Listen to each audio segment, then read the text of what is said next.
Welcome creators, कैसे हैं आप लोग। तो आज हम लोग मैराथन क्लास करने जा रहे हैं।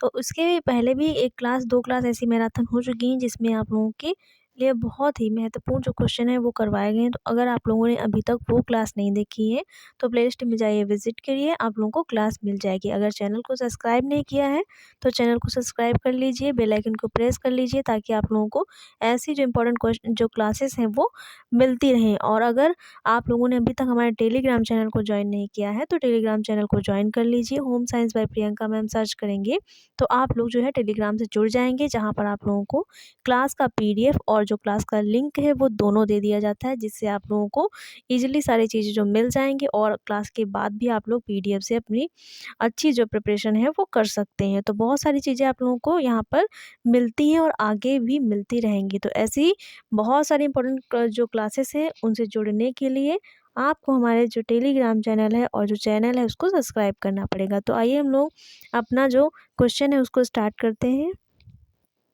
पहला प्रश्न है, निम्नलिखित पदों को समझाइए। क्या पूछा गया है? निम्नलिखित पदों को समझाइए। तो इसमें कुछ टॉपिक दे दिए गए, इन टॉपिक्स पे आपको इसमें लिखना है। तो पहला है खाद्य विज्ञान, दूसरा है खाद्य संसाधन, तीसरा है खाद्य प्रौद्योगिकी, चौथा है खाद्य विनिर्माण और लास्ट है आप लोगों का खाद्य का खराब होना। तो एक एक करके इन टॉपिक के बारे में आप लोगों को टॉपिक्स के बारे में लिखना है कि खाद्य विज्ञान क्या होता है, खाद्य संसाधन क्या है, खाद्य प्रौद्योगिकी क्या है, खाद्य विनिर्माण क्या है या फिर खाद्य का खराब होना क्या है। तो एक एक टॉपिक को हम लोग समझते हैं। पहला है खाद्य विज्ञान। खाद्य विज्ञान एक विशिष्ट क्षेत्र है जिसमें आधारभूत विज्ञानों विषयों जैसे रसायन और भौतिकी, पाक कलाओं, कृषि विज्ञान और सूक्ष्मजीवी विज्ञान के अनुप्रयोग शामिल है। तो खाद्य विज्ञान ऐसा विज्ञान है जिसमें रसायन, भौतिकी, पाक कला और जो कृषि विज्ञान है इन सबकी जो सूक्ष्मजीवी विज्ञान के रूप में अनुप्रयोग में शामिल है। यह एक बहुत व्यापक विषय है जिसमें फसल काटने अथवा पशुवध से लेकर भोजन पकाने और उपभोग तक खाद्य के सभी तकनीकी पहलू जुड़े हुए हैं। खाद्य वैज्ञानिकों को खाद्य पदार्थों का संघटक फसल काटने से लेकर विभिन्न प्रक्रमों और भंडारण की विभिन्न परिस्थितियों में होने वाले परिवर्तनों, उनके नष्ट होने के कारण और खाद्य संसाधन से जुड़े सिद्धांतों के अध्ययन के लिए जीव विज्ञान, भौतिक विज्ञान और अभियांत्रिकी का उपयोग करना पड़ता है। खाद्य वैज्ञानिक खाद्य के भौतिक रासायनिक पहलुओं से संबंध रखते हुए हमें खाद्य की प्रकृति और गुणों को समझने में मदद करते हैं। तो दूसरा कौन सा है? दूसरा है खाद्य संसाधन। खाद्य संसाधन क्या है, इसको समझते हैं। खाद्य संसाधन ऐसी विधियों और तकनीकों का समूह है जो कच्ची सामग्री को तैयार या आधे तैयार उत्पादों में बदल देता है। खाद्य संसाधन क्या है? ऐसी तकनीक या विधियों का समूह है जो कच्ची सामग्रियों को तैयार या आधे तैयार उत्पादों में बदल देता है। खाद्य संसाधन के लिए पौधों और अथवा जंतुओं से प्राप्त अच्छी गुणवत्ता वाले कच्चे माल की आवश्यकता होती है, जिसे आकर्षण, विपणन योग्य और लंबे सुरक्षा बल वाले खाद्य उत्पादों में बदला जाता है। तीसरा है खाद्य प्रौद्योगिकी। खाद्य प्रौद्योगिकी विभिन्न प्रकार के खाद्य पदार्थों के उत्पादन के लिए खाद्य विज्ञान और खाद्य अभियांत्रिकी का उपयोग करती है, इसका लाभ उठाती है और खाद्य प्रौद्योगिकी का अध्ययन विज्ञान और प्रौद्योगिकी को गहरा देता है और सुरक्षित, पोषक, संपूर्ण, वांछनीयता के साथ साथ सस्ते, सुविधाजनक खाद्य पदार्थों के चयन, भंडारण, संरक्षण, संसाधन पैक करने के कौशलों को विकसित करता है। खाद्य प्रौद्योगिकी का एक अन्य महत्वपूर्ण पक्ष सभी उत्पादित खाद्यों को सुरक्षित करना और उपयोग में लाना होता है। तो जो खाद्य प्रौद्योगिकी होता है उसके अंतर्गत ये सारी जो प्रक्रियाएं हैं वो की जाती हैं। अगला है खाद्य विनिर्माण क्या है। तो खाद्य विनिर्माण में वैज्ञानिक ज्ञान तथा प्रौद्योगिकी का उपयोग करके कच्चे माल को मध्यवर्ती स्तर पर तैयार खाद्य पदार्थों अथवा तुरंत खाने के लिए तैयार उत्पादों में बदला जाता है।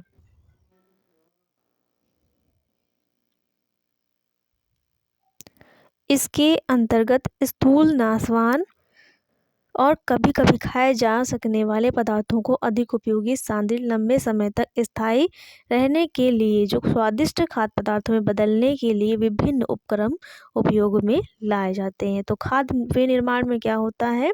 वैज्ञानिक ज्ञान तथा प्रौद्योगिकी का उपयोग करके कच्चे माल को मध्यवर्ती स्तर पर तैयार खाद्य पदार्थों अथवा तुरंत खाने के लिए तैयार उत्पादों में बदला जाता है। इसके अंतर्गत स्थूल, नाशवान और कभी कभी खाए जा सकने वाले पदार्थों को अधिक उपयोगी, सांद्रित, लंबे समय तक स्थायी रहने योग्य और स्वादिष्ट खाद्य पदार्थों में बदलने के लिए विभिन्न उपक्रम उपयोग में लाए जाते हैं। अगला है आप लोगों का खाद्य का खराब होना। तो खाद्य का खराब होना क्या है? खाद्य पदार्थ भौतिक, रासायनिक और जैविक रूपों में खराब हो सकते हैं। तो खाद्य पदार्थ तीनों रूपों में खराब हो सकते हैं, भौतिक रूप में भी, रासायनिक और जैविक रूपों में, तीनों रूपों में खराब हो सकते हैं। इसके अंतर्गत खाद्य के विकृत होने के साथ उसका नष्ट होना, उसमें दुर्गंध आना, उसकी बनावट नष्ट होना, रंग बिगड़ना, भिन्न स्तर पर पोषण मान में कमी, सौंदर्य बोध में कमी और उपयोग के लिए अनुपयुक्त, असुरक्षित होना सम्मिलित है।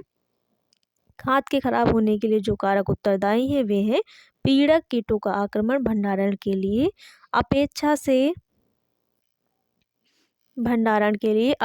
से अनुपयुक्त ताप, मतलब भंडारण के लिए जितनी तापक्रम की आवश्यकता होती है उससे कम या फिर जो ज़्यादा तापक्रम है वो हो, या फिर प्रकाश और अन्य विकिरण हो, ऑक्सीजन और नमी का अत्यधिक प्रभाव हो आदि, ये सारे कारक हैं जो क्या कर सकते हैं, खाद्य को खराब कर सकते हैं। ये प्राकृतिक रूप से उपस्थित एंजाइम द्वारा निम्नीकरण से भी नष्ट हो जाते हैं। तो ये सारी जो चीज़ें हैं वो खाद के खराब होने में जो है प्रक्रियारत होती हैं या प्रयोग की जाती हैं। अगला क्वेश्चन है आप लोगों का कि खाद्य प्रौद्योगिकी के महत्व को संक्षेप में समझाइए। इसने आधुनिक महिलाओं, विशेषकर कार्यरत महिलाओं के जीवन पर किस प्रकार प्रभाव डाला है? तो पूछा गया है कि जो खाद्य प्रौद्योगिकी है उसने आधुनिक जो विशेषकर जो कार्यरत महिलाएं हैं उनके जीवन पर किस प्रकार प्रभाव डाला है? तो खाद्य प्रौद्योगिकी का महत्व। खाद्य प्रौद्योगिकी ने विभिन्न प्रकार के सुरक्षित और सुविधाजनक खाद्य पदार्थ उपलब्ध कराए हैं। खाद्य प्रौद्योगिकी में पाश्चुरीकरण खाद्य की सूक्ष्म जीवों से सुरक्षा करने के लिए एक महत्वपूर्ण कदम रहा है। खाद्य प्रौद्योगिकी को प्रारंभ में सेना की आवश्यकताओं की पूर्ति के लिए उपयोग में लाया गया। 20वीं सदी में कामकाजी महिलाओं की आवश्यकताओं को विशेष रूप से पूरा करने के लिए तत्काल मिलाकर बनने वाले सूप मिश्रण और पकाने को तैयार पदार्थों में भोजन सम्मिलित करते हुए प्रौद्योगिकियां विकसित हुई। इसने कार्यरत महिलाओं के जीवन को आसान बनाया।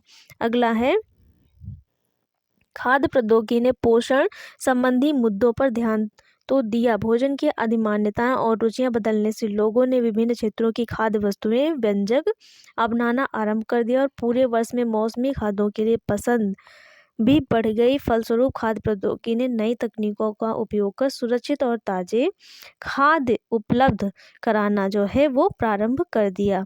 और राष्ट्र है अतः विकासशील देशों में तेजी से फैल रहे और विकसित हो रहे खाद्य प्रौद्योगिकी के क्षेत्र ने खाद्य सुरक्षा में सुधार लाने में मदद की और सभी स्तरों पर रोजगार के जो रास्ते हैं वो भी खोल दिए। तो ये जो क्या है वो खाद्य प्रौद्योगिकी का महत्व है। खाद्य प्रौद्योगिकी के कारण ये सारी जो चीज़ें हैं वो देखने को मिली, ये सारे जो परिवर्तन है वो देखने को मिले। अगला क्वेश्चन है खाद्य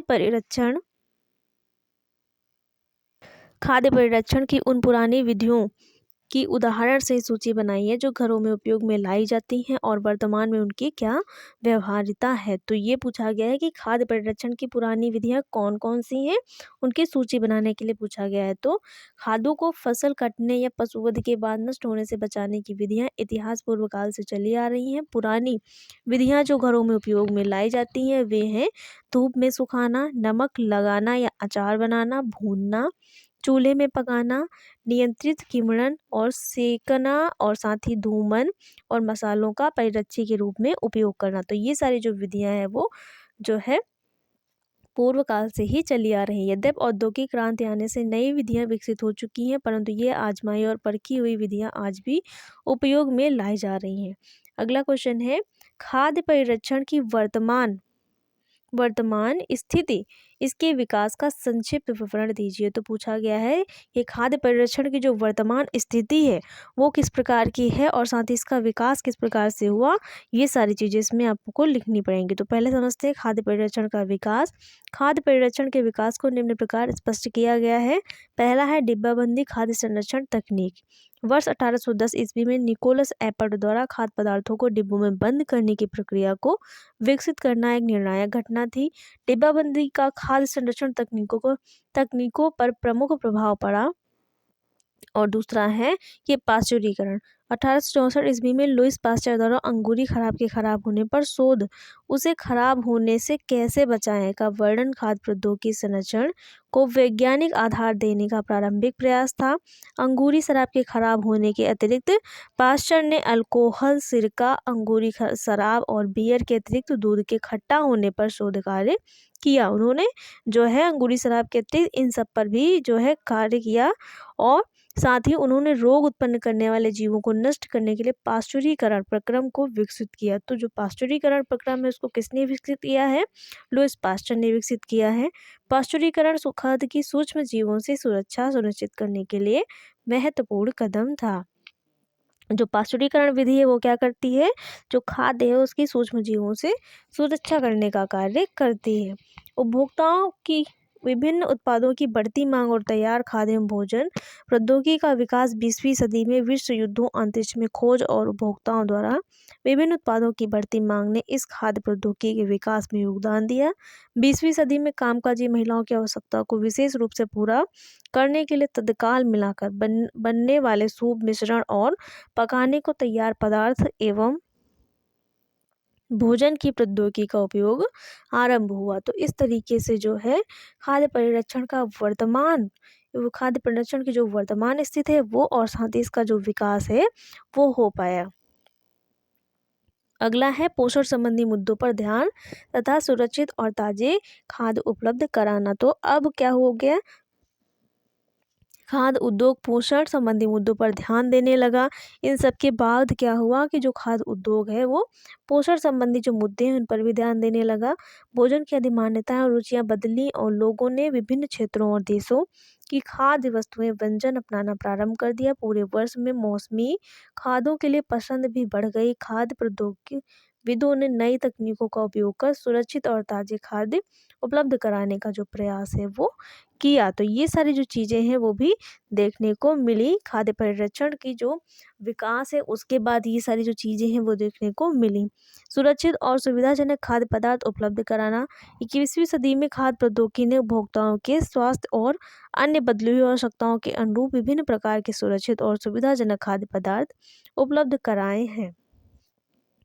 अगला क्वेश्चन है, एक भावी खाद्य प्रौद्योगिकी की विधि के रूप में उद्योग द्वारा आपसे किस ज्ञान और कौशलों की अपेक्षा की जाती है? मतलब अगर आप भविष्य में एक प्रौद्योगिकीविद बनेंगे तो आप के पास कौन से ज्ञान और कौशल होने चाहिए? तो ये पूछा गया है कि अगर भविष्य में कभी आप इस क्षेत्र में जाएंगे तो आपके पास कौन सा ज्ञान, किस प्रकार का ज्ञान और जो किस प्रकार के कौशल हैं वो आपके अंदर होने चाहिए ताकि आप इस क्षेत्र में कार्य कर सकें। तो खाद्य उद्योग में संसाधन निर्माण, शोध और विकास, वर्तमान खाद्य उत्पादों में सुधार, नए उत्पादों का विकास, उपभोक्ता बाजारों में शोध और नई प्रौद्योगिकियों का विकास, खाद्य सुरक्षा को सुनिश्चित करना और खाद्य गुणवत्ता को मॉनिटर करना, गुणवत्ता को नियंत्रित करने की पद्धतियों में सुधार करना, लाभप्रद उत्पादन को सुनिश्चित करने हेतु लागत निकालना और नियामक मामले सम्मिलित हैं। जीवन के लिए लोग खाद्य प्रौद्योगिकी की एक शाखा के रूप में विशेषज्ञता प्राप्त कर सकते हैं, जैसे पेय पदार्थ, डेयरी उत्पाद, मांस और मुर्गी पालन, समुद्री खाद्य, अनाज और योजक पदार्थ आदि। एक भावी खाद्य प्रौद्योगिकीविद के रूप में उद्योग द्वारा हमसे निम्नलिखित ज्ञान और कौशलों की अपेक्षा की जाती है। खाद्य विज्ञान, खाद्य रसायन, सूक्ष्म जीव विज्ञान, खाद्य संसाधन सुरक्षा, गुणवत्ता आश्वासन, बेहतर विनिर्माण पद्धतियाँ और पोषण का ज्ञान। दूसरा है कच्चे और पकाए गए हुए निर्मित खाद्यों के संगठन, गुणवत्ता और सुरक्षा का विश्लेषण करना। अगला है कि उत्पादन विनिर्देशन और खाद्य उत्पादन में विकास का ज्ञान करना, औद्योगिक पद्धतियों, कार्य नियंत्रण, वितरण प्रणालियों तथा उपभोक्ता कार्य पैटर्न का ज्ञान, खाद्यों को पैक करने और उन पर लेबल लगाने का कौशल, उत्पादन रूपरेखा डिजाइन की सहायता के लिए सूचना प्रौद्योगिकी के उपयोग की योग्यता, संवेदी मूल्यांकन करने का कौशल, खाना बनाने और पाकक्रिया में कौशल, और लास्ट है डिजाइन तैयार करने, विश्लेषण करने, प्रतिरूपण का अनुसरण और रेसिपी के अनुकूलन की योग्यता। और खाद्य उद्योग विशेषकर बड़े पैमाने की इकाइयों में नौकरियों के लिए एवं शोध कार्य प्रशिक्षण के लिए खाद्य प्रौद्योगिकी में स्नातक, स्नातकोत्तर डिग्रियां और शोध योग्यता आवश्यक आधार हैं। तो ये जो सारी चीज़ें हैं वो होनी चाहिए अगर कोई जो व्यक्ति है वो इस क्षेत्र में जाना चाहता है, भविष्य में खाद्य प्रौद्योगिकी के क्षेत्र में जाना चाहता है, उद्योग को स्थापित करना चाहता है, तो उसके अंदर ये सारे ज्ञान और कौशल होना आवश्यक है, तभी वो इस क्षेत्र में जो है कार्य कर सकता है। अगला क्वेश्चन है कि स्वास्थ्य और कल्याणकारी संकल्पनाओं को ध्यान में रखते हुए उदाहरण सहित समझाइए कि खाद्य वैज्ञानिक संसाधित और पैक किए हुए खाद्यों के लिए खाद्य मानों को बढ़ाने किस प्रकार प्रयास कर रहे हैं। तो जो कल्याणकारी संकल्पनाएं हैं उनको ध्यान में रखते हुए उदाहरण सहित समझाना है कि जो खाद्य वैज्ञानिक संसाधित और पैक किए हुए खाद्य हैं उनके लिए जो खाद्य मान है वो किस प्रकार बढ़ाए जाने का जो प्रयास है वो किया जा रहा है। स्वास्थ्य और कल्याणकारी संस्था संकल्पनाओं के दृष्टिकोण से खाद्य वैज्ञानिक संसाधित और पैक किए हुए खाद्यों के खाद्य मानों को बढ़ाने के लिए निम्नलिखित प्रयास कर रहे हैं। पहला है सामान्य अनाजों पर आधारित मुख्य भोजन में अक्सर कुछ पोषक तत्वों की कमी होती है, उन्हें मिलाकर खाद्य पदार्थों का प्रबलीकरण फूड फोर्टिफिकेशन किया जाता है। इससे यह सुनिश्चित हो जाता है कि आहार की न्यूनतम आवश्यकताएं पूरी हो रही हैं। उदाहरण के लिए आयोडीन युक्त नमक, फॉलिक एसिड युक्त आटा, विटामिन ए युक्त घी, तेल, ये सारी जो चीज़ें हैं वो जो है इसमें जो है खाद्य मानों को बढ़ाने के लिए की जा रही हैं। अगला है हृदय रोग और मधुमेह जैसे रोगों की बढ़ती व्यापकता से वैज्ञानिकों के लिए आवश्यक हो गया है कि खाद्यों में कुछ पोषक तत्वों की मात्रा को बदल दें। उदाहरण के लिए संसाधित खाद्यों की कैलोरी मात्रा को कम करने के लिए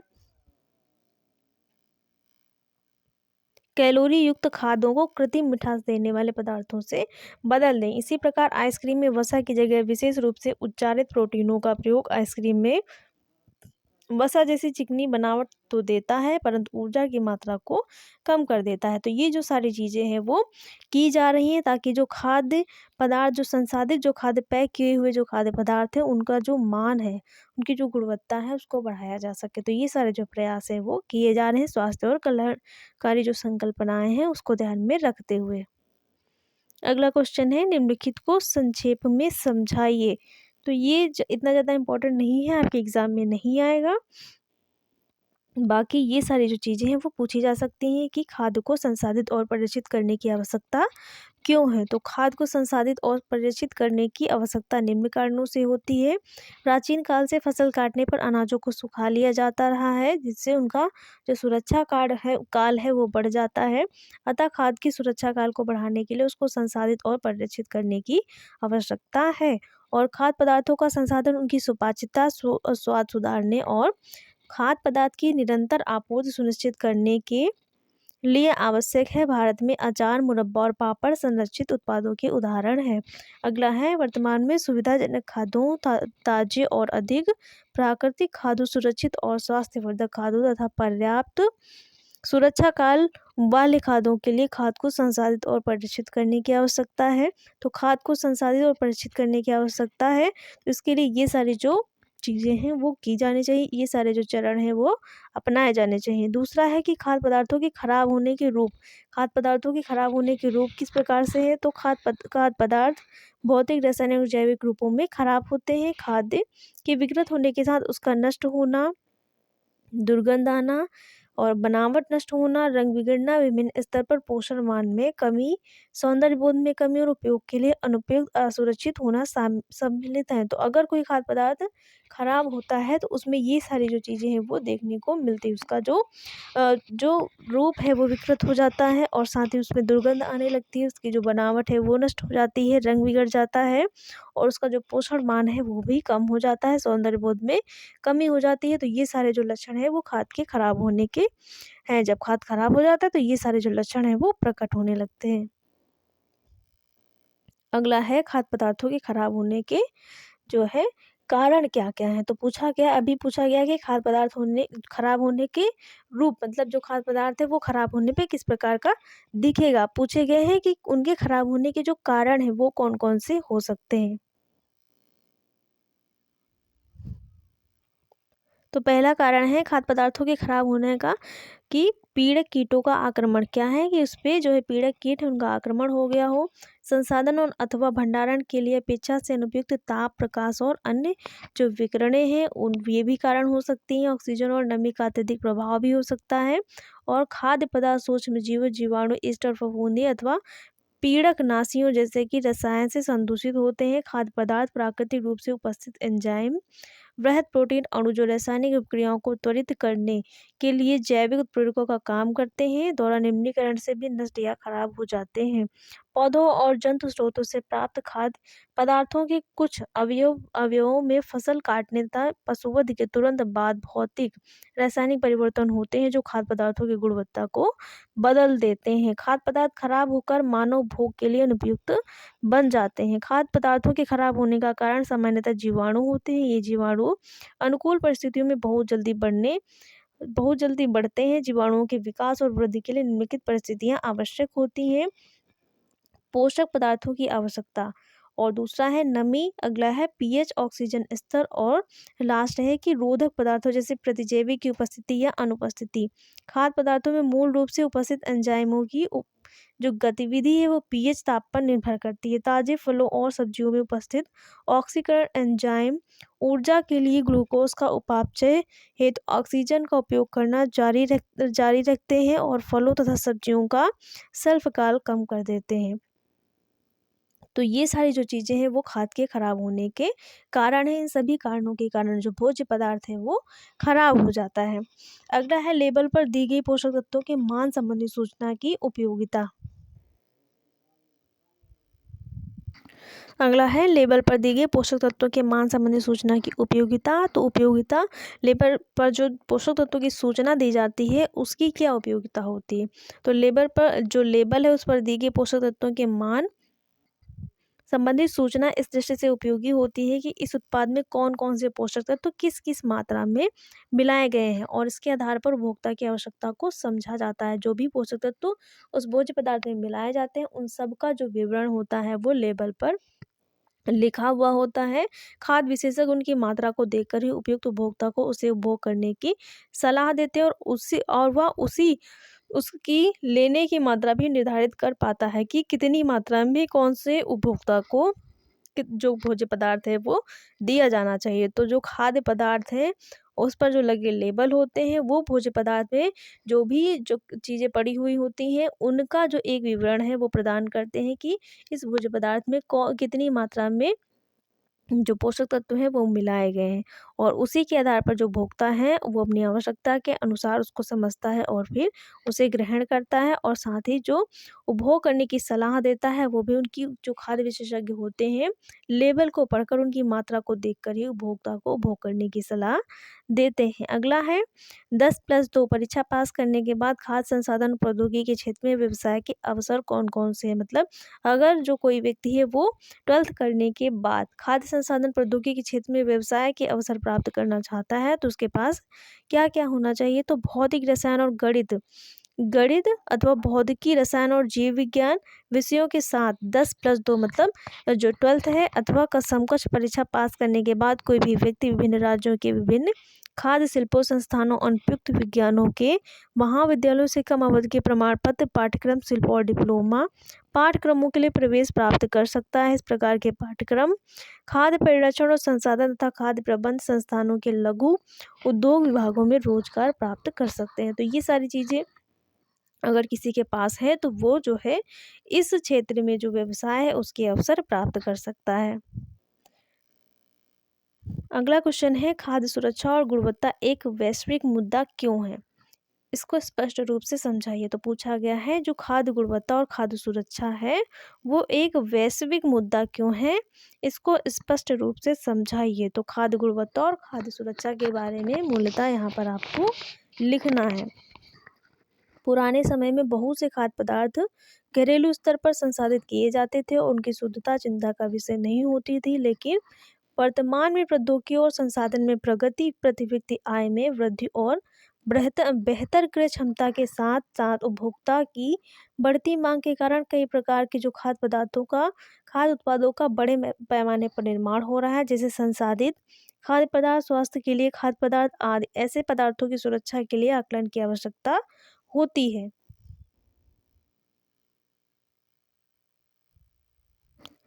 पिछले दशक में पूरे विश्व में खाद्य गुणवत्ता तथा खाद्य सुरक्षा से संबंधित मामलों को अत्यधिक महत्व मिला है। इसके लिए उत्तरदायी कारण निम्नलिखित हैं। पहला है जीवन शैली और खान पान की आदतों के तेजी से बदलने के कारण अधिक संख्या में लोग घरों से बाहर खाने के लिए जाने लगे हैं। व्यवसायिक प्रयोजन के लिए खाद्य पदार्थ अधिक मात्रा में और कई घंटे पहले तैयार कर लिए जाते हैं। यदि ऐसे खाद्य पदार्थों का भंडारण सही तरीके से नहीं किया जाए तो जो है वो खाद्य खराब हो सकते हैं। संसाधित और पैक किए हुए खाद्य पदार्थ बहुत से हैं जिनकी सुरक्षा महत्व रखती है। आज पैक किए हुए विभिन्न मसालों, स्वास्थ्यवर्धक मसालों, पिसे हुए मसालों और मसालों के मिश्रण की मांग बड़े नगरों में बहुत अधिक हो गई है। संसाधित खाद्यों के अतिरिक्त कच्चे खाद्य पदार्थों की गुणवत्ता भी सार्वजनिक स्वास्थ्य से संबंधित रखती है।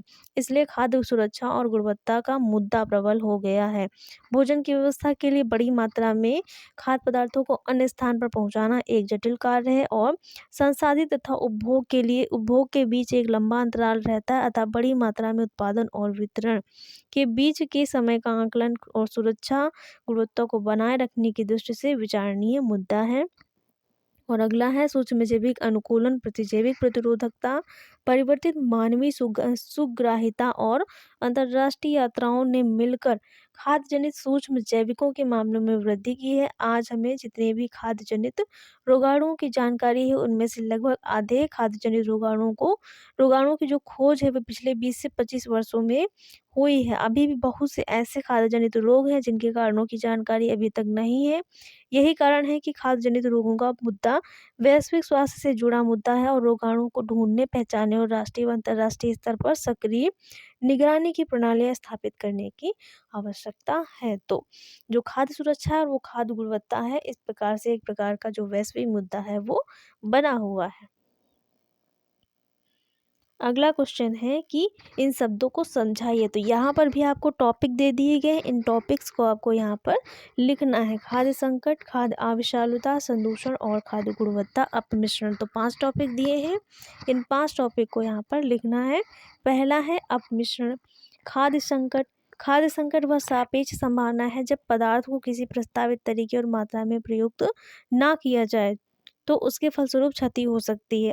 खाद्य संकट भौतिक, रासायनिक और जैविक हो सकता है जो उपभोक्ता के स्वास्थ्य पर विपरीत प्रभाव डालता है। अगला है खाद्य अविषालिता। खाद्य अविषालिता किसी पदार्थ और किन्हीं परिस्थितियों में क्षति उत्पन्न करने की क्षमता होती है। मतलब जो किसी भी जो खाद्य पदार्थ है उसकी किसी परिस्थितियों में या किन्हीं परिस्थितियों में जो क्षति उत्पन्न करने की क्षमता होती है वो उसकी अविषालुता कहलाती है। संदूषण क्या है?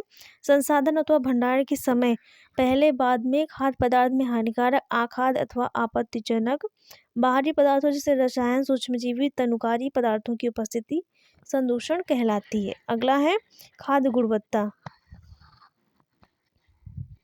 खाद्य गुणवत्ता उन कारणों की ओर संकेत है जो उपभोक्ताओं के लिए उत्पादों के गुणों को प्रभावित करते हैं। इसमें नकारात्मक गुण भी शामिल है जैसे कि सड़ना, संदूषण, अपमिश्रण, खाद्य सुरक्षा खतरे और साथ ही सकारात्मक गुण भी शामिल है जैसे रंग, सुगंध, बनावट। यह एक परिपूर्ण संकल्पना है जो पोषक विशेषताओं, संवेदनशील गुणों, रंग, बनावट, आकार, रूप, स्वाद, गंध, सामाजिक सोच, विचार, सुरक्षा जैसे कारकों को जोड़ती है। सुरक्षा गुणवत्ता का प्राथमिक और सबसे महत्वपूर्ण गुण है। और लास्ट है अपमिश्रण। अपमिश्रण बेईमानी करने, सस्ता बनाने या नकली सामग्री तैयार करने के लिए जानबूझकर या संयोगवश अशुद्ध या अनावश्यक अवयवों को मिलाना है जो खाद्य पदार्थ के गुणों और संगठनों को बदल देता है और खाद्य पदार्थ की गुणवत्ता को कम कर देता है।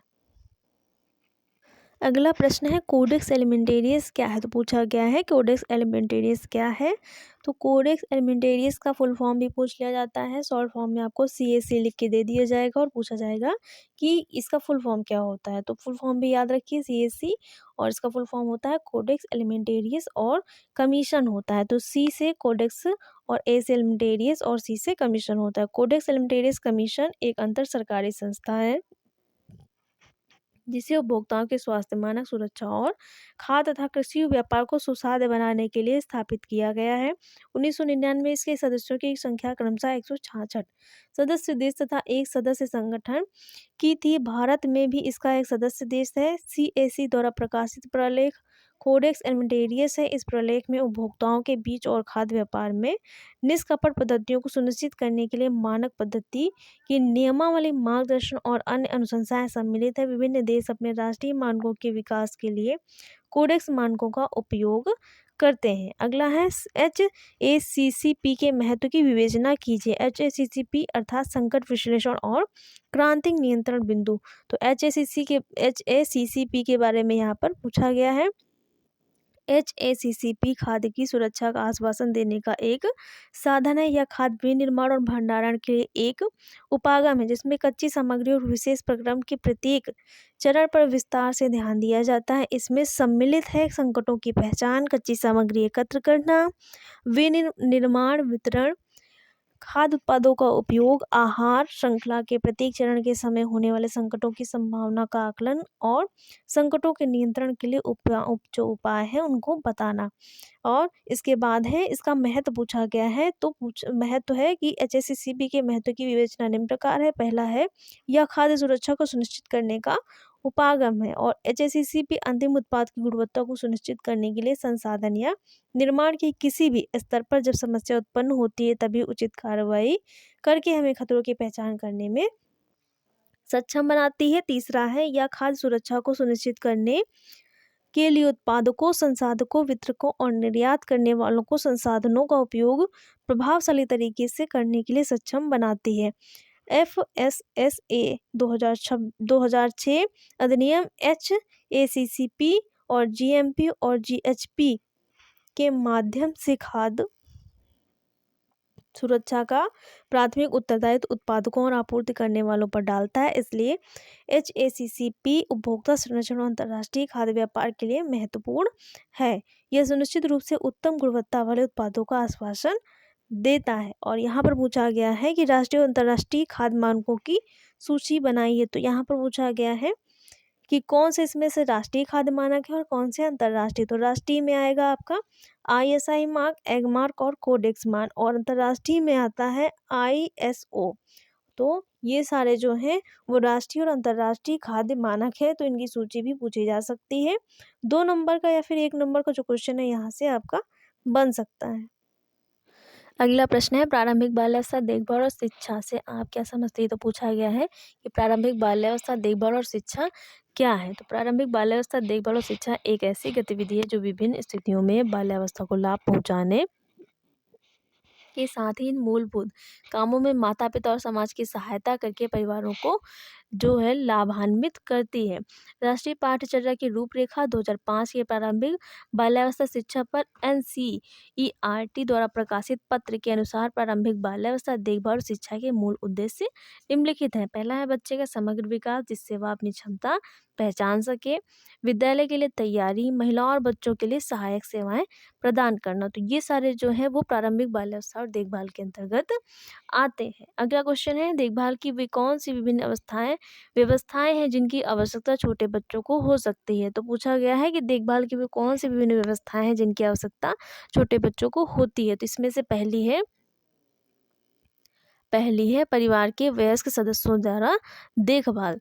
परिवार के वयस्क सदस्यों द्वारा देखभाल। छोटे बच्चे अपनी प्रत्येक जरूरत के लिए वयस्कों पर निर्भर रहते हैं। यह अवधि सामान्यतः माता पिता अथवा प्रमुख देखभाल करने वाले किसी अन्य व्यक्ति पर अत्यधिक निर्भरता की होती है जो दादा दादी, दादा नानी अथवा अन्य कोई सहायक हो सकता है। दूसरा है वेतन पर रखे गए व्यक्ति द्वारा देखभाल। ऐसी स्थितियों में जब माँ घर से बाहर नौकरी करती है तो शिशु की देखभाल वैकल्पिक रूप से देखभाल करने वाले व्यक्ति द्वारा की जाती है जो परिवार का कोई सदस्य अथवा वेतन पर रखा गया कोई व्यक्ति हो सकता है। तीसरा है शिशु केंद्र या क्रेच। तो वैकल्पिक देखभाल की व्यवस्था घर में अथवा किसी संस्था अथवा शिशु केंद्र में हो सकती है। शिशु केंद्र एक संस्थागत व्यवस्था है जिसे विशेष रूप से शिशुओं और छोटे बच्चों की घर में देखभाल करने वालों की अनुपस्थिति में देखभाल के लिए बनाया गया है। और अगला है शिशु दिवस देखभाल केंद्र। कौन सा है? जो डे केयर सेंटर होते हैं वो। तो दिन में देखभाल करने वाले जो केंद्र होते हैं उनको दिवस देखभाल केंद्र कहा जाता है।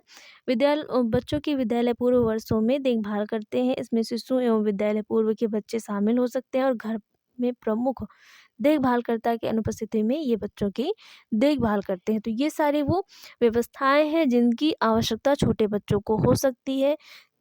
तो इन सब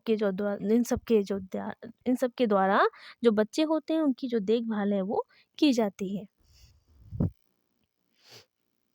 और इसके बाद है नर्सरी। तो यहाँ पर हम लोगों ने क्या क्या देखा कि परिवार के वयस्क सदस्यों द्वारा की जाएगी, वेतन पर रखे गए कोई व्यक्ति या कोई महिला है उसके द्वारा की जाएगी, जो शिशु केंद्र होते हैं क्रेच उनके द्वारा की जाती है, या फिर जो दिवस देखभाल केंद्र हैं डे केयर सेंटर्स हैं उनके द्वारा भी जो छोटे बच्चों की देखभाल है वो की जाती है। और अगला है नर्सरी स्कूल। 3 वर्ष से ऊपर जो बच्चे बोलने, मलमूत्र विसर्जन की गतिविधियों पर नियंत्रण और अपने आप खा पी लेने की क्षमता विकसित कर लेते हैं, इसलिए नर्सरी स्कूल के शिक्षक बच्चों को नई चीज़ों को सीखने, प्राकृतिक घटनाओं का अनुभव करने तथा अनेक प्रकार के शारीरिक, भाषाई, सामाजिक, भावनात्मक अनुभवों के दिलचस्प अवसर प्रदान करने के अवसर जो है वो दे प्रदान करते हैं, अर्थात ये छोटे बच्चों को परिवार के बाहर के परिवेश में रहने के लिए तैयार कर सकते हैं। अगला है मॉन्टेसरी स्कूल। छोटे बच्चों के लिए कुछ विद्यालय पूर्व स्कूल अक्सर मॉन्टेसरी स्कूल कहलाते हैं। ये ऐसे विद्यालय हैं जो प्रारंभिक बाल्यावस्था शिक्षा के उन सिद्धांतों पर आधारित है जिनकी रूपरेखा विख्यात शिक्षाविद मारियम मॉन्टेसरी द्वारा बनाई गई है। तो जो मॉन्टेसरी स्कूल है वो किसके द्वारा खोले गए थे? जो डॉक्टर मारियम मॉन्टेसरी हैं उनके द्वारा जो मॉन्टेसरी स्कूल है वो खोले गए थे। और लास्ट है आप लोगों का आंगनवाड़ी द्वारा विद्यालय पूर्व शिक्षा तथा देखभाल। तो भारत सरकार ने साहिब समूह की आवश्यकताओं को आंगनवाड़ी द्वारा विद्यालय पूर्व शिक्षा और देखभाल की व्यवस्था की है। ये आंगनवाड़ियाँ समेकित बाल विकास सेवाओं के अंतर्गत कार्य करती हैं। ये शहरी तथा ग्रामीण दोनों प्रकार के क्षेत्रों में हो सकती हैं। तो जो आंगनवाड़ियाँ हैं वो शहरी क्षेत्रों में भी देखने को मिलती है और ग्रामीण क्षेत्रों में भी देखने को मिलती हैं। अगला क्वेश्चन है किन कारणों से छोटे बच्चों को विद्यालय में विशेष अनौपचारिक कार्यक्रम की आवश्यकता होती है? तो ऐसे कौन कौन से कारण हैं जिनके कारण जो छोटे बच्चे होते हैं उनको विद्यालय में अनौपचारिक कार्यक्रम की आवश्यकता होती है? तो जब बच्चा चलना, दौड़ना, चीज़ों को पलटना उलटना, बोलना सीख लेता है तो वो परिवेश के साथ सक्रिय भागीदारी करने में सक्षम हो जाता है। अपने आसपास के लोगों और चीज़ों के साथ परस्पर व्यवहार से इस उम्र के बच्चे समस्त जानकारी एकत्र करते हैं जो वह कर सकते हैं। इस उम्र में मातृभाषा में शब्द ज्ञान तेजी से बढ़ता है और उसके साथ ही बच्चे की प्राकृतिक वस्तुओं जैसे बालू, जल, पक्षियों और अन्य सामग्रियों की समझ बढ़ती है। उनमें और अधिक जानने की जिज्ञासा प्रबल होती जाती है। इसलिए इस उम्र में सीखने के लिए बच्चों में विद्यालय के अनुकूल परिवेश में अनौपचारिक कार्यक्रम की आवश्यकता होती है। इसका कारण यह है कि यदि हम ऐसे बच्चों को एक जगह बैठाकर बड़े बच्चों के औपचारिक विद्यालय की भांति पढ़ने को बाध्य करेंगे तो उनकी जिज्ञासा समाप्त हो जाती है, क्योंकि छोटे बच्चे छोटे होते हैं, वो एक जगह बहुत ज़्यादा देर तक नहीं रुक पाते हैं और एक कार्य में भी वो बहुत ज़्यादा देर तक नहीं टिक पाते हैं। वो थोड़े-थोड़े समय पर बदल-बदल कर जो भी चीज़ें हैं वो करना उनको अच्छा लगता है और वे बेचैन तथा असुरक्षित महसूस करेंगे। इसलिए इस उम्र में बच्चों के सीखने का सबसे अनुकूल परिवेश अनौपचारिक कार्यक्रम है जो सुरक्षित, निरापद, प्रेमपूर्ण तथा खेल सामग्रियों से युक्त हो। तो ये सारे जो प्रश्न हैं आप लोगों के लिए इम्पोर्टेंट है। इन्हीं में से आपको एग्ज़ाम में जो क्वेश्चन है वो देखने को मिलेंगे। अगला है बाल केंद्रित उपागम से क्या अभिप्राय पूछा गया है कि बाल केंद्रित जो उपागम है वो क्या होते हैं? तो बाल केंद्रित उपागम से अभिप्राय है छोटे बच्चों की देखभाल और शिक्षा पर केंद्रित दृष्टिकोण। बाल केंद्रित उपागम और खेल खेल में सीखने का जो तरीका है वो पढ़ाई को रुचिकर बना देता है, छोटे बच्चों के लिए सबसे उपयुक्त होता है। विद्यालय पूर्व के बच्चों की शिक्षा तथा देखभाल के लिए जो विद्यालय पूर्व केंद्र होते हैं वे बाल केंद्रित उपागम पर आधारित होते हैं। ये अनौपचारिक होते हैं तब बच्चों को सीखने का अनुकूल परिवेश प्रदान करते हैं जो घर में सीखने के अच्छे परिवेश के लाभों का पूरक होता है। साथ ही ऐसी स्थितियों में जहाँ घर के परिवेश में कोई कमी हो वहाँ विद्यालय पूर्व जो केंद्र है वो बच्चे के घर के बाहर वृद्धि और विकास में सहायता करने में एक प्रमुख कारक हो सकता है। तो ये सारी जो चीज़ें हैं वो बाल केंद्रित जो उपागम है वहाँ पर देखने को मिलती हैं। अगला क्वेश्चन है शिशु देखभाल केंद्र क्या होता है और यह कौन सी सेवाएं प्रदान करता है? तो पूछा गया है कि जो शिशु देखभाल केंद्र होते हैं वो क्या होते हैं और साथ ही इनके द्वारा सेवाएं किस प्रकार की प्रदान की जाती हैं। तो शिशु देखभाल केंद्र एक संस्थागत व्यवस्था को दिया गया नाम है जिसे विशेष रूप से शिशुओं और छोटे बच्चों की घर में देखभाल करने वालों की अनुपस्थिति में देखभाल के लिए बनाया गया है। शिशु देखभाल केंद्र छोटे बच्चों को सीखने के लिए अनुकूल परिवेश प्रदान करता है। अनुकूल परिवेश से आशय है कि बच्चों के सीखने व देखभाल का परिवेश सुरक्षित, निरापद, प्रेमपूर्ण, विविध प्रकार के व्यक्तियों और खेल सामग्रियों से युक्त होता है। और शिशु देखभाल केंद्र अनौपचारिक होता है। ये बच्चे की अन्य वयस्क तथा परिवेश परिवेश और वस्तुओं से संबंधित जानकारी बढ़ाते हैं तथा छोटे बच्चों को विद्यालय में पढ़ने के लिए तैयार करते हैं। एनसीईआरटी के प्रकाशित पत्र के अनुसार ये केंद्र निम्न सेवाएं देते हैं। पहला है बच्चे का समग्र विकास करना, जिससे वह अपनी क्षमता पहचान सके। बच्चों को विद्यालय में पढ़ने के लिए तैयार करना। महिलाओं और बच्चों के लिए सहायक सेवाएं प्रदान करना। तो ये सारी जो सेवाएं हैं वो जो शिशु देखभाल केंद्र होते हैं उनके द्वारा प्रदान की जाती हैं। अगला क्वेश्चन है, उन कौशलों को सूचीबद्ध कीजिए जो ईसीसीई प्रारंभिक बाल अवस्था देखभाल और शिक्षा कार्यकर्ता में होने चाहिए। मतलब अगर कोई व्यक्ति प्रारंभिक देखभाल और शिक्षा का कार्यकर्ता बनना चाहता है, ईसीसीई में जाना चाहता है, इस क्षेत्र में कार्य करना चाहता है, तो उसके अंदर कौन कौन से जो कौशल हैं वो होने चाहिए। बच्चों को उनके विकास में रुचि हो, मतलब बच्चे और उनका जो विकास है उसमें कार्यकर्ता की रुचि होनी चाहिए। बच्चों से बातचीत करने की क्षमता और प्रेरणा होनी चाहिए। छोटे बच्चों की आवश्यकताओं और क्षमताओं के बारे में जानकारी। विकास के सभी क्षेत्रों में बच्चों के साथ रचनात्मक और रोचक गतिविधियों के लिए कौशल। कहानी सुनाने, खोजबीन करने, प्रकृति संबंधी और सामाजिक अंतःक्रिया जैसे कार्यकलापों के लिए उत्साह। बच्चों की शंकाओं, प्रश्नों के उत्तर देने की इच्छा और रुचि। व्यक्तिगत विभिन्नताओं को समझने की क्षमता तथा काफ़ी लंबे समय तक शारीरिक गतिविधियों के लिए सक्रियता, उनके लिए तत्पर रहना। ये सारे जो कौशल हैं वो एक ईसीसी एजुकेटर में होने चाहिए। अगला प्रश्न है कि हम ईसीसी में जीविका के लिए किस प्रकार तैयारी कर सकते हैं, वर्णन कीजिए। तो पूछा गया है अगर कोई व्यक्ति ईसीसी के क्षेत्र में जाकर के जीविका कमाना चाहता है तो उसे किस प्रकार की तैयारी करनी पड़ेगी। तो यहाँ से ये सारे क्वेश्चन भी आपके एग्जाम में बनते हैं और यहाँ पर हम लोग केवल क्वेश्चन और उसका आंसर सॉल्व कर रहे हैं। अगर डिटेल में आप लोगों को थ्योरी पढ़नी है तो वहाँ जो प्लेलिस्ट में क्लासेस हैं वहाँ पे जाइए। आप लोगों को एक एक चैप्टर, एक एक जो थ्योरी है वो बहुत अच्छे से डिटेल में पढ़ाएगी, क्योंकि यहाँ पर हम लोग क्वेश्चन आंसर कर रहे हैं। तो यहाँ पर इतना ये समय पे बहुत लंबी जो क्लास है वो हो जाएगी, क्योंकि एक एक क्वेश्चन उसका आंसर समझने में बहुत ज़्यादा टाइम लगेगा। तो इस प्रकार से आपके जो क्वेश्चन आंसर है वो भी नहीं हो पाएंगे। तो यहाँ पर हम लोग केवल इंपॉर्टेंट जो क्वेश्चन आंसर हैं उनको क्वेश्चन करेंगे और उसका जो आंसर है वो देखेंगे कि कितना होगा, किस प्रकार से होगा और चीज़ें किस प्रकार से वहाँ पर आप लोगों को लिखनी है। तो ये सारी चीज़ें आप लोगों को क्वेश्चन आंसर के माध्यम से समझ में आएंगी। अगर डिटेल थ्योरी पढ़नी है तो आप लोग जो है जो क्लास है, पहले जो प्रीवियस क्लासेस पढ़ी हुई हैं चैप्टर वाइज, उनको देख सकते हैं। उससे वहाँ पर आप लोगों को बहुत ज़्यादा हेल्प होगी। तो पढ़ते हैं कि हम ईसीसी में जीविका के लिए किस प्रकार से तैयारी कर सकते हैं। तो हम बच्चों के विकास और देखभाल के मूल सिद्धांतों के बारे में अध्ययन करेंगे। इसके पाठ्यक्रम के भाग के रूप में बाल मानव विकास और बाल मनोविज्ञान के विषय में स्नातक पूर्व उपाधि प्राप्त करेंगे। शिक्षा पूर्ण करने के बाद इस क्षेत्र में आने के लिए इस क्षेत्र में 1 वर्ष का डिप्लोमा अथवा मुक्त विश्वविद्यालय के शैक्षिक पाठ्यक्रमों में डिप्लोमा प्राप्त करेंगे और या फिर अथवा नर्सरी अध्यापक शिक्षण क्षेत्र में प्रशिक्षण प्राप्त करेंगे।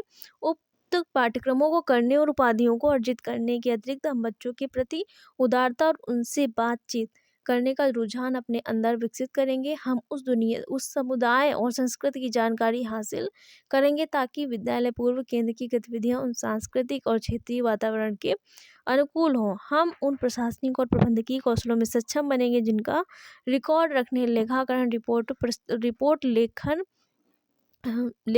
रिपोर्ट लिखने आदि के लिए आवश्यकता होती है, जिससे संस्थान उचित रिकॉर्ड रख सके तथा अभिभावकों के साथ संपर्क और अंतःक्रिया प्रभावी और अर्थपूर्ण हो सके। हम विविध कलाओं के कौशलों से युक्त होने का प्रयास करेंगे, क्योंकि कहानी सुनाने, नृत्य, संगीत, भीतरी तथा बाहरी खेल पूर्व गतिविधियां आयोजित करने के कौशल बच्चों के लिए काम करने में अत्यधिक लाभदायक होते हैं। और लास्ट है, विद्यालय पूर्व शिक्षा को अक्सर अपनी पाठ्य योजनाओं, अपनी कार्यनीतियों और तकनीकों को छोटे बच्चों की ज़रूरतों के अनुसार बदलना पड़ता है। अतः बच्चों का प्रभावी शिक्षक बनने के लिए उसे उनकी कार्य योजना के समय उनके प्रति अनुकूल और लचीला होना चाहिए। ईसीसी में जीविका के लिए उक्त पाठ्यक्रमों, डिप्लोमा उपाधियों को अर्जित करने के साथ साथ हम उक्त सेवा में प्रभावी शिक्षक बनने हैं तो उपरोक्त विवेचित कौशलों और मानवीय गुणों से युक्त होने की तैयारी भी करते रहेंगे। तो ये सारी चीज़ें जो हैं वो अगर आप इस क्षेत्र में जीविका के लिए जाना चाहते हैं तो आपके पास होनी चाहिए, तभी आप इस क्षेत्र में जो जीविका है उसको अर्जित कर सकते हैं। तो सारी जो चीज़ जितने भी क्वेश्चन थे वो आज हम लोगों ने किए हैं और इसके बाद थोड़े से क्वेश्चन और बचे हैं इंपॉर्टेंट, उनको एक क्लास में कर लेंगे हम लोग। उसके बाद यहाँ पर जितने भी मॉडल पेपर हैं उनको यहाँ पर हम लोग सॉल्व करेंगे आपके एग्ज़ाम तक। तो अगर क्लास अच्छी लगी हो तो वीडियो को लाइक शेयर और चैनल को सब्सक्राइब करिएगा। Thanks for watching.